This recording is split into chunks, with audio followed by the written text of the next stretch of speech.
경기도 포천 상공에서 훈련을 하던 공군 전투기 2대가 실수로 민간 지역에 폭탄을 8발 투하, 최소 15명이 다쳤습니다. 트럼프 대통령이 불법 시위에 가담한 유학생을 영구 추방하고 미국 시민권자인 학생 역시 영구 퇴학 또는 체포하겠다고 밝혔습니다. 트럼프 대통령이 국내외로 개혁 정책을 강력 추진할 것임이 재확인됐습니다. 킴 카다시안 브랜드 스킴스가 타임스퀘어 한복판에 60피트의 비키니 복장 카다시안 풍선을 설치해 논란이 되고 있습니다. 음주운전 차량에 16세 한인 여고생이 숨지는 안타까운 사고가 발생했습니다. 간호대 박사과정의 한인이 고통 완화 치료에서 인공지능 활용의 윤리적 차원이라는 논문을 발표해 학계의 주목을 받았습니다.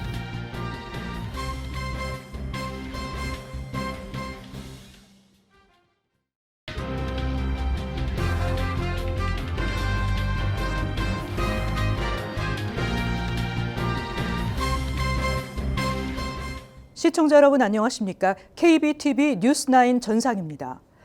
한국 경기도 포천 상공에서 훈련을 하던 공군 전투기 2대가 실수로 민간 지역에 폭탄을 8발 투하하는 사고가 발생했습니다. 이번 사건으로 최소 15명이 다친 것으로 파악됩니다. 한국 경기 포천에 위치한 훈련장에서 공군 전투기가 민간 지역에 폭탄을 잘못 투하하는 사건이 발생했습니다. 이번 사고로 마을 주민과 군인 등 최소 15명이 부상을 입었습니다. 경기도 포천에 위치한 승진과학화훈련장에서 오전 9시부터 실시된 한미 통합화력 실시간 훈련 과정에서 공군 전투기가 훈련장의 목표 지점에 폭탄을 투하할 예정이었습니다. 공군 KF-16 전투기 2대는 원래 훈련장 내에 있는 산등성이에 폭탄을 투하하는 훈련을 진행 중이었습니다. 하지만 목표 시점으로부터 8km 떨어진 민가 주변에 공대지 폭탄 MK-82 8발을 떨어뜨린 것입니다. 투하된 폭탄 8발은 불발탄 없이 모두 폭발했습니다. 공군은 조종사가 비행 준비 과정에서 좌표를 잘못 입력했다고 밝혔습니다. 공군은 이번 사고의 원인을 조사하고 민간 피해 규모를 파악하기 위해 위원회를 구성할 계획이라고 밝혔습니다. 공군은 이번 사고에 깊은 책임감을 느낀다며 사과하며 부상자들의 빠른 회복을 기원한다고 전했습니다. 이어 피해 보상을 위해 적극적으로 대처하겠다고 약속했습니다. 오폭 때문에 마을 주민 2명이 중상을 입었으며 군인을 포함해 13명이 경상을 입었습니다. 중상자 가운데 2명은 각각 태국과 미얀마 출신 외국인으로 확인됐습니다. 인적 피해 외에도 폭탄이 터진 지점 바로 앞에 위치한 성당과 주변의 주택 5채가 훼손되는 등 피해로 이어졌으며 주택 지붕이 날아가고 유리창이 깨지며 일대는 전쟁터처럼 변했습니다. 훈련 중인 전투기의 오폭으로 인명피해가 발생한 것은 이번이 처음입니다. 공군은 전투기의 폭탄 투하 좌표를 잘못 입력하는 실수가 왜 발생했는지, 그리고 왜 전투기 한 대뿐 아니라 2대가 모두 오폭을 일으켰는지에 대한 진상 규명 조사에 나섰습니다. KBTV 뉴스 길려면입니다. 트럼프 대통령이 불법 시위에 가담한 유학생은 영구 추방하고 미국 시민권자인 학생 역시 영구 퇴학 또는 체포될 것이라고 밝혔습니다. 시위에 참가했다는 이유 등으로 적발돼 추방에 처해질 수 있다는 점에서 한인 유학생 사이에서도 불안감이 고조되고 있습니다. 트럼프 대통령이 대학들이 학생들의 불법 시위를 허용할 경우 연방정부 보조금 지급을 끊고 불법 시위에 가담한 학생은 퇴학이나 체포, 추방 등에 처하게 될 것이라고 선언했습니다. 트럼프 대통령은 첫 임기 때인 2019년 1월 발표한 행정명령의 일부 내용을 다시 언급한 것입니다. 당시 트럼프 대통령은 반유대주의 퇴치를 위한 행정명령에 서명하면서 팔레스타인 지지 시위에 참여한 유학생 등을 추방하겠다고 공약한 바 있습니다. 한인 유학생 사이에서도 불안감이 고조되고 있습니다. 미국에서 태어나고 자란 한인 학생들 역시 시위나 정치적 행위에 연루됐다는 이유 때문에 불이익을 받을 수 있어 한인 부모들의 우려의 목소리가 높아지고 있습니다. 트럼프 대통령의 발표 내용은 연방수정헌법 1조에 언론과 집회의 자유를 침해한다는 비판을 받고 있습니다. 연방정부는 사립과 공립대학 운영을 직접 통제하진 않지만 대통령은 연방교육부를 통해 지급되는 보조금 집행 권한을 활용해 대학 기관을 압박할 수 있습니다. 실제로 지난 1월 트럼프 대통령은 연방기금을 받는 대학이 반유대주의로부터 학생과 교직원을 보호하지 못했을 경우 조사하도록 행정명령을 발표했고 연방교육부 등은 인종이나 조상에 따른 차별을 금지한 민권법 제6조 준수 여부에 대해 조사를 받고 있는 컬럼비아 대학을 대상으로 연방자금 계약에 대한 종합 검토를 실시하겠다고 밝혔습니다. 연방정부 반유대주의 퇴치 태스크포스는 5,140만 달러 규모의 연방자금 지급 계약에 대한 중단을 고려하고 있다고 밝혔습니다. 도널드 트럼프 대통령이 국내외로 개혁 정책을 강력 추진할 것임이 재확인됐습니다. 특히 소셜연금, 오버타임, 팁에 대한 면세를 추진하고 개정세법을 연장해 납세자들의 세금 부담을 경감해 줄 것을 밝혔습니다. 트럼프 대통령은 대선 공약으로 내세웠던 소셜연금, 오버타임, 팁에 대한 세금 면제를 시행할 것임을 재차 확인하면서 의회가 이와 같은 발의안을 빠르게 처리해야 한다고 주문했습니다. 올해로 만료되는 개정세법을 연장해 세금 감면 조치가 지속될 수 있도록 하겠다고 덧붙였습니다. 트럼프 대통령은 의회 첫 합동 연설에서 불과 40여일 만에 그 어떤 행정부도 해내지 못했던 변화를 이뤄냈다고 자평하면서 대통령은 정부 개혁을 위한 일론 머스크의 조치를 전폭적으로 지지한다고 밝혔습니다. 한편 도널드 트럼프 대통령이 연방정부의 낭비를 줄이겠다고 주장할 때마다 가장 자주 언급했던 발언 중 하나는 소셜연금은 건드리지 않겠다는 것이었습니다. 하지만 트럼프 행정부는 소셜연금의 행정 자원을 고갈시키는 전략을 사용하고 있다는 분석입니다. 지난 금요일 현재 소셜연금을 이끌고 있는 릴런드 두덱 임시국장이 직원 수를 기존 5만 7천 명에서 5만 명으로 줄이겠다고 발표했습니다.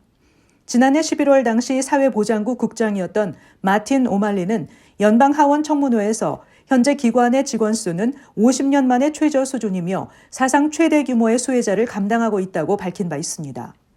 연방상원의 패티 머레이 의원은 지난 3일 기자회견에서 사회보장국에 충분한 인력이 없으면 수혜자들이 아예 연금을 받을 수 없는 사태가 벌어질 것이라고 경고했습니다. 이번 인력 감축으로 피해를 보는 것은 수혜자뿐만 아닙니다.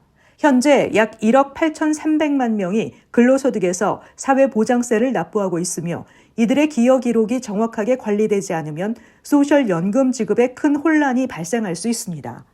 2005년 조지 W. 부시 행정부의 소셜연금 민영화 시도는 정치적 반발로 무산됐지만 공화당의 소셜연금 약화 시도는 계속되고 있습니다. 공화당 지도부는 소셜연금의 부정부패와 낭비가 만연하다는 주장을 무비판적으로 받아들이고 있습니다. 킴 카다시안이 소유한 브랜드 스킴스가 뉴욕시 맨해튼 타임스퀘어 한복판에 60피트에 달하는 비키니 복장에 카다시안 풍선을 설치해 논란이 되고 있습니다. 주현우 기자가 전해드립니다. 뉴욕시 맨해튼에서 가장 많은 인파가 몰리는 타임스퀘어 한복판에 거대한 비키니 복장의 풍선이 등장했습니다. 유명 모델 킴 카다시안이 자신의 속옷 브랜드에서 출시한 수영복을 홍보하기 위해 카다시안 모습의 풍선을 설치하고 나선 겁니다. 길이 60피트, 약 18m에 달하는 거대한 카다시안 풍선 조형물은 파란색 비키니를 아슬아슬하게 걸친 모습이며 잘록한 허리에 비해 거대한 엉덩이는 높이만 15피트에 달합니다. 이를 배경으로 수많은 관광객은 사진을 찍고 있지만 일부 어린 자녀들과 함께 뉴욕을 찾은 부모들은 불편한 기색을 감추지 않았습니다.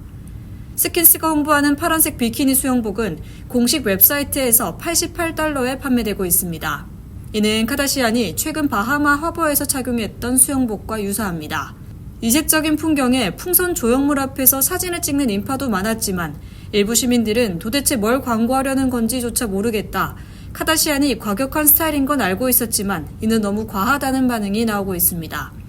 타임스퀘어 중심에 왜 이런 외설적인 풍선 조형물이 설치돼야 하냐는 비판과 함께 타임스퀘어는 원래 네이키드 카우보이처럼 과격한 스타일의 사람들이 많이 돌아다니지 않느냐는 반응 등 엇갈린 평가가 나오고 있습니다. KBTV 뉴스 주현우입니다. 만취 운전자의 차량이 중앙선을 넘어 마주오던 승용차와 정면 충돌 사고를 일으키면서 상대 운전자인 16세 한인 여고생이 숨지는 안타까운 사고가 발생했습니다. 음주운전이 또다시 돌이킬 수 없는 비극을 불러온 것인데요. 지역 커뮤니티는 음주운전 재발 방지를 위한 강력한 대책 마련을 촉구하고 있습니다. 버지니아주 페어팩스 카운티 경찰에 따르면 지난달 27일 밤 10시 30분쯤 한인 밀집 지역인 센터빌에서 토요타 코롤라 음주운전 차량이 중앙선을 넘어 마주오던 토요타 캠리와 정면 충돌했습니다. 이 사고로 캠리를 운전하던 10대 소녀가 중상을 입고 헬기를 통해 인근 병원으로 긴급 이송됐지만 결국 사망했다고 NBC4 워싱턴 등이 전했습니다. 경찰에 따르면 사고 당시 코롤라를 운전하던 23세 카를로스 파라다 에르난데스는 북쪽 방면으로 이동하며 커브길을 돌던 중 차선을 넘어 중앙선을 침범해 캠리 차량과 정면 충돌했습니다. 사고 직후 현장에 도착한 경찰은 에르난데스가 만취 상태였다는 사실을 확인했습니다. 경찰은 에르난데스를 음주운전 등 혐의로 기소했으며 그는 현재 보석금이 책정되지 않은 채 페어팩스 카운티 구치소에 수감됐습니다. 헌던에 위치한 열린문 장로교회는 지난 4일 교회 웹사이트에 한인 정모양이 이번 사고로 사망했다고 전해 많은 이들의 가슴을 아프게 했습니다.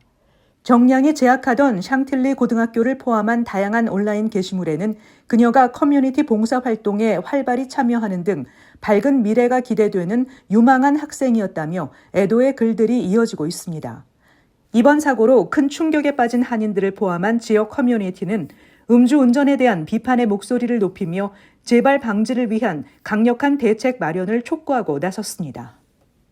간호대학 박사과정을 밟고 있는 한인이 고통 완화 치료에서 인공지능 활용의 윤리적 차원이라는 논문을 발표해 학계 주목을 받고 있습니다. 말기 환자들을 돌보는 고통 완화 치료와 인공지능 기술의 접목을 연구했습니다. 펜실베니아대 교내 매체 펜투데이에 따르면 간호대학 박사과정 2년차인 오온지 씨는 지난해 11월 간호학 윤리저널에 고통 완화 치료에서 인공지능 활용의 윤리적 차원이라는 논문을 발표했습니다. 오 씨의 연구는 AI 기술이 말기 환자 고통 완화 치료에 미칠 영향을 분석하는 데 초점을 맞추고 있습니다. 논문은 환자의 사망 가능성을 예측하는 기계학습 알고리즘, 임상 기록에서 심리적 고통의 신호를 포착하는 자연어 처리 모델, 간병인에게 정보와 정서적 지원을 제공하는 챗봇 등 AI의 다양한 활용 가능성을 윤리적 관점에서 검토했습니다. 또 오 씨의 논문은 AI 기술이 환자와 가족의 자율성과 의사결정권을 보장하면서도 공정하고 설명 가능한 방식으로 개발돼야 한다는 점을 강조했습니다. 그는 서울대학교에서 간호학 석사 과정을 밟던 중 코로나19로 인해 환자 인터뷰나 임상 데이터 수집이 어려워지면서 설문조사 데이터를 분석하는 연구에 집중하게 됐으며 이후 박사 과정에서 본격적으로 AI와 간호학을 접목하는 연구를 하게 됐다고 합니다. 오 씨는 한국서울대병원에서 일반 외과 간호사로 일하던 때 중증 환자들이 중환자실과 일반 병동을 오가며 치료를 받았지만 호스피스 케어에 대한 논의는 거의 이루어지지 않는 현실을 목격하고 자연스레 고통 완화 치료에 관심을 갖기 시작했다고 밝혔습니다. 이러한 경험을 바탕으로 호스피스 케어에서 가족들이 어떤 기준으로 결정을 내리는지 그리고 AI가 이러한 의사결정을 어떻게 지원할 수 있는지 연구하기 위해 펜실베니아대 간호대 박사과정에 진학했습니다. 특히 오 씨는 윤리적 문제와 의사결정 과정에서 발생한 갈등에 깊은 관심을 갖고 있으며 이를 연구하기 위해 현재 생명윤리학 석사 학위도 병행하고 있습니다. 오 씨의 지도교수인 조지 데미리스 간호대 교수는 오 씨가 환자의 목소리를 반영하고 공정성을 갖춘 AI 시스템을 개발하는 데 기여할 것이라고 평가했습니다.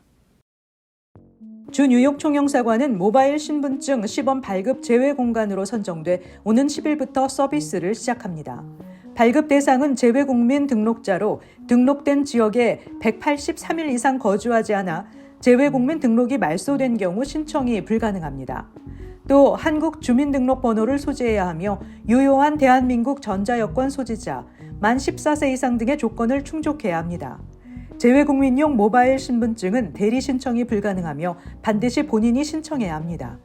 신청을 원하는 이들은 여권과 휴대전화를 지참하고 뉴욕 총영사관에 방문해 모바일 신분증 신청서를 작성해 제출하면 됩니다. 일광절약 시간제 서머타임이 오는 일요일인 9일부터 시작됩니다. 이에 따라 9일 새벽 2시가 3시로 1시간 더 빨라집니다. 스마트폰 등에 내장된 시계는 서머타임 시행에 따라 자동적으로 바뀌지만 일반 벽시계 등은 8일 토요일 밤 잠자리에 들기 전 시계 바늘을 1시간 앞당겨 놓아야 합니다.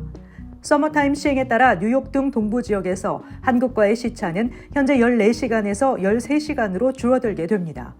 서머타임이 시행되면서 국적 항공사들의 출 도착 시간이 변경되는 만큼 주의를 기울여야 합니다. 서머타임은 오는 11월 2일 해제까지 실시됩니다. 이민서비스국 미군 귀화 통계에 따르면 최근 5년간 한국 국적자로서 미국 시민으로 귀화한 한인은 총 1,360명입니다. 매년 270명 이상의 한국 국적자가 미군에 입대한 이후 귀화를 선택한 것입니다. 국적별로 필리핀 국적의 미군이 가장 많이 귀화를 선택했습니다. 이 기간 시민권을 취득한 필리핀 국적의 군인은 총 5,630명입니다. 귀화를 선택한 한인 군인은 전체 국적자 중 카메룬 등에 이어 10번째입니다. 아시아계만 따로 추려보면 한인은 필리핀, 중국, 베트남에 이어 4번째로 많았습니다. 이민서비스국은 최근 5년간 전체 귀화자 중 약 20%가 한인 등 아시아계라고 밝혔습니다. 뉴저지주 차량국은 오는 5월 7일 리얼 아이디 시행을 앞두고 주민들의 원활한 발급을 위해 리얼 아이디 목요일 프로그램을 도입합니다.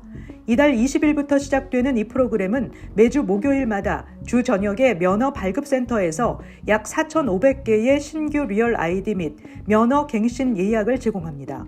연방정부는 오는 5월 7일부터 국내선 항공편 이용 시 신분증으로 리얼 아이디를 요구할 예정입니다. 따라서 기존 운전면허증을 사용하는 주민들은 이 날짜 이후로 국내선 탑승 시 여권을 제시해야 합니다. 이에 차량국은 리얼 아이디 발급 수요 증가에 대응하고자 추가 예약을 마련했습니다. 주민들은 이번 달 14일부터 차량국 웹사이트를 통해 리얼 아이디 목요일 추가 예약을 할 수 있습니다. 잠시 후 커뮤니티 브리핑을 전해드립니다.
이어서 환율과 증시 전해드립니다.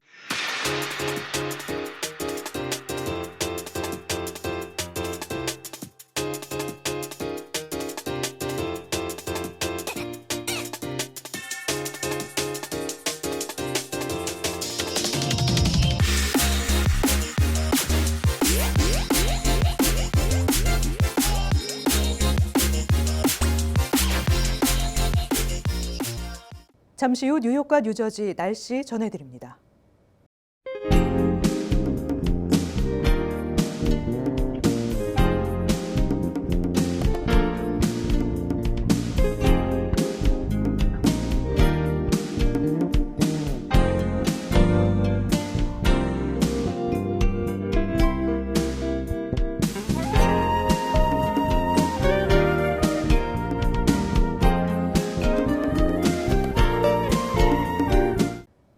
이상으로 KBTV 뉴스9을 마칩니다. 오늘도 시청해주신 여러분 고맙습니다. 편안한 밤 되시기 바랍니다.